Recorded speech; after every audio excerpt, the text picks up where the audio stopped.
What's going on, guys? It's Eric again, back with another video. As you can tell, kind of right back here, my fan's on. It was a hot day today with a tropical storm that's the depression that's kind of going through. I know there's a tropical depression, I just don't know what the name is.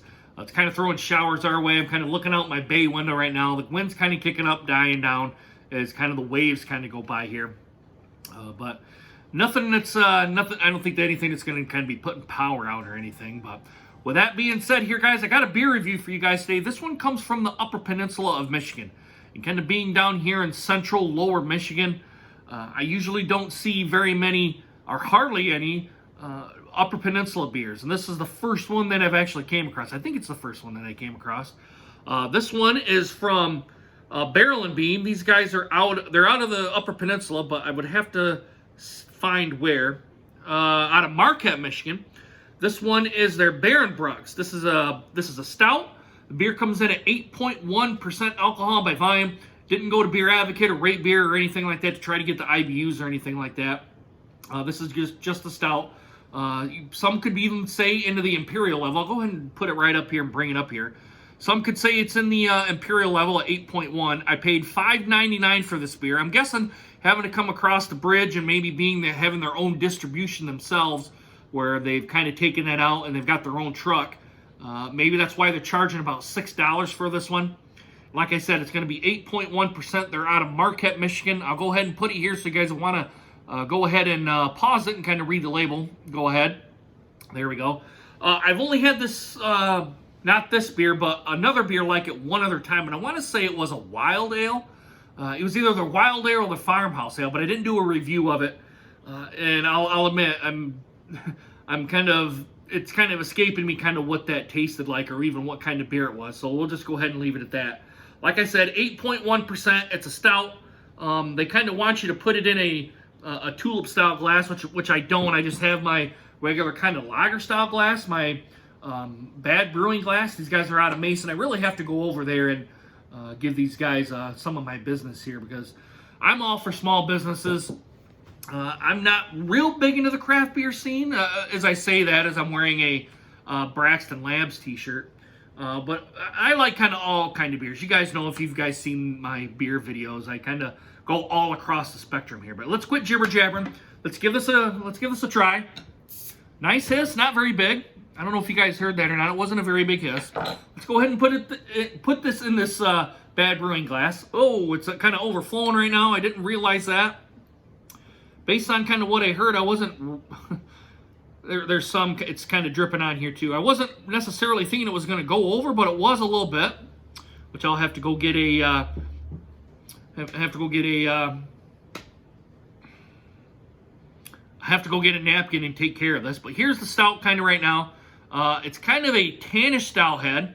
Right now, it's just more than a little bit of 2 fingers on here. I'll go ahead and bring it right up here. Actually, I'll go ahead and put the Bad Brewing insignia here on the back. As you guys can see, it kind of looks kind of dark as it's hitting the light right here. I've got a light sitting right here. There is some kind of amber notes. Let me put it right down here so you guys can see my face. Got some little amber notes kind of coming up through here. And this in a tulip style glass that may not have any of this, the light shining through. But in the this lager style glass, this pint glass, there is. Kind of looks like a mahogany, dark mahogany, brownish style. Not necessarily very uncharacteristic of the stouts, but usually this kind of beer kind of usually takes itself to the porter level, which porters are usually, and at least in my book, they're a little bit lower ABV. They let a little light through, and this one kind of gives the characteristics of that. But a porter and a stout, to me, are kind of the same. I just kind of classify porters as being the lower ABV and the stouts kind of being up in the higher ABV level. That's just me, but porter and stouts are kind of all one and the same kind of a dark beer. Let's get an aroma test on it. Let's see what we get. Kind of surprising, I'm getting kind of some cinnamon kind of on here, or nutmeg. A little bit of a kind of a roasted malt on here. I'm sorry, my tablet here that's over in the corner is kind of dinging out, and I'm getting some Facebook Messenger messages. Yeah, that's kind of out of this lager style glass, I'm getting a lot of cinnamon, a lot of nutmeg, kind of spices kind of coming out of this one. Getting some of the roasted malts. Now it's kind of warming up here just a little bit with my hand being hand being on it here. Getting some of the chocolatey kind of notes on here, just a little bit, not really big. That's pretty much it, but the big predominant thing is kind of the spices that I'm getting with this. I wasn't expecting to get spices with this. I'm going to kind of get my pants dirty here and kind of put it off here, and I'm going to try to check to see what it says here for a commercial description, but I need glasses on to see it, I think. Yeah, I'm going to need glasses on to see it, but and you guys know I kind of need glasses. I've said that many, many times, but guys, let's kind of dig into this one. Let's see what he gets on the palate here, because sometimes it's a much different experience than it is on the nose.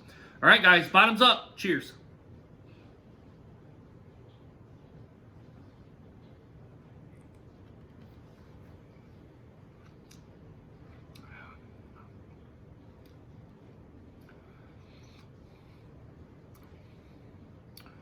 Getting some of the spices again. They're pretty much subdued because you're into the roasted malts a little bit on this. My goodness, this is an interesting beer. I will give it that. I'm getting some of the spices. Now, I can't distinguish what spices they are. I could kind of on the nose where it was kind of an allspice or a cinnamon or something like that. Is on the taste, I can't distinguish what I'm tasting. I'm getting some of the roasted malts. Getting some of the darkness from the beer. There's no real chocolate to speak of, like there was a little bit on the nose, but maybe I could have been thinking that there was chocolate too. A very interesting beer from these guys. I will give it that. It's kind of like that the spices that they've put in and the malts that they've put in are kind of, and I kind of used this term before, they're kind of clashing together, which one isn't necessarily outperforming the other. They're kind of mixing and kind of mingling in together, which doesn't give them, they're not separate tastes, they're kind of co-mingling with each other, which is kind of hard to distinguish what's what here. It's about medium body to me, light to medium body. Man, this one's a hard one to decipher. Let me take another drink here, guys. I'm gonna get another swallow in.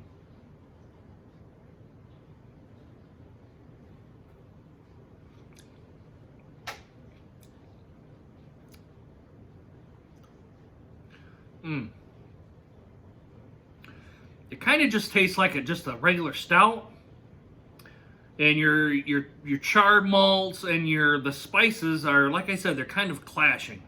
Like they're trying to figure out what's going to be the predominant flavor, and it's coming out on here. Now I don't know if they put the spices in here to subdue the charredness or to subdue the malts, the roasted malts on here. I don't know. This one's a little bit of a kind of throwing me for a loop here a little bit. I'm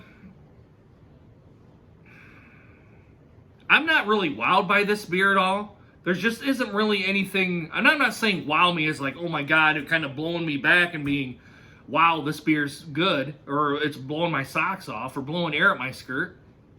It's not even doing that. It's not even really. It's just kind of there, and that's kind of how I'm going to put this beer. It's just kind of there. I'm not getting any alcohol presence on it, or on the nose or on the mouth. All these breweries have done a pretty good job of subduing the alcohol presence. Even though I kind of wish some of them would bring that back, even in the upper echelon beers, to let you guys know that you're drinking a big beer. I will give it that. Yeah, this one's kind of a hard one for me to decipher, guys. I'm not going to sit here and kind of say the same thing constantly over and over and over. I think I've already said it like 3 or 4 times. Definitely an interesting beer. It's a beer that I can't really decipher the tastes on. I'm going to give it about a C. I'm going to give it a 75. I'm not really being wowed by it. I really can't decipher this beer at all. It seems like the spices in the charred or the roasted malts, whatever they've done, they've kind of muted each other. That's probably a good term. They've muted each other on this one. Not real wild by it. It's $6. Even then, and that's kind of more or less kind of where the C comes from. The price and what I'm not tasting or what I think I should be tasting just aren't there, and for the price point. And this one it's kind of to the disappointing level. I'm going to give it a 75. I'm going to give it a C. there just isn't anything there for me to really, I don't want to say decipher anything, or because when I take a drink of something, I want to know what I'm drinking. I don't want to have to be guessing about what I'm drinking. I'm having to guess on this one, and it shouldn't be that way. With craft beer, you should know what you're tasting on here. This one just kind of seems to, we've done something wrong, and we're kind of putting something in it to kind of mute the flavors, and it ends up muting both, is kind of where I'm at with this beer. But I'm kind of disappointed with it. Like I said, a 75. Let me know if you guys have had these guys before. This is the Barrel and Beam. These guys are out of Marquette, Michigan. This is their stout. It's called their Baron Brux Stout. It comes in at 8.1%. It is a, oh goodness, I can't even read it. I need glasses, guys, seriously. And the other ones I kind of broke on here, my reading glasses. It's a elemental ale, it says, and it's barrel aged with, oh goodness, I can't even read it. I'll go ahead and I'll put it all down in the description. Maybe something in the beer is kind of making me think that it's muted, or maybe I'm tasting something, or I'm not tasting something that I should be tasting. A real difficult beer to try to figure it out, guys. And it's, I don't know, just kind of one of the beers I'm just kind of like, what am I tasting here? But guys, let me know what you guys think of this beer down below in the comments. Hit the thumbs up button if you like it. Put the thumbs down, guys, if you do not. Goodness, I'm almost past 13 and a half minutes. I didn't realize I was going to go this far. Maybe kind of when I edit it down, it'll be a little bit less. But yeah, go ahead and hit that subscribe button. Make sure you hit that bell notification. If you guys hit that bell notification, you guys get more videos just like this one. I'm starting to ramble on here, guys. I apologize. Guys, if you had too much to drink, please get a designated driver. It's stupid to drive home drunk, because if you do, you're going to get pulled over by the cops. They're going to make you do that stupid-ass sobriety test, and you get a free ride to jail. Then you have court fees and then possible prison time. And then if you hit or kill somebody, you guys, you know you're going to be in the slammer for a while, and there's an at. And if you kill yourself, all you've done is hurt your family and friends. You put yourself 6 feet under, okay? Just sleep off your buzz. Get your car the next day. Get an Uber, a taxi, a Lyft. Have a buddy call. Have the bartender call. Just do something where you're not behind the wheel. That's the big thing. And if your car gets impounded, it's only $100 and some, maybe $200 at the most, to get your car in the impound, instead of paying $10,000 to sit in a jail cell to get your DUI kind of taken care of, so you can kind of go on with life. And even then, your life might be, you could be paying for it with your career and everything else, and even your family and anything else that could be very dear to you. Let's put it that way. All right, guys, come back next time and pull another beer out of the fridge. We'll see what it does. All right, guys, I really hope you guys enjoy this video, and hope to see you guys again soon. Deuces. Take care, guys.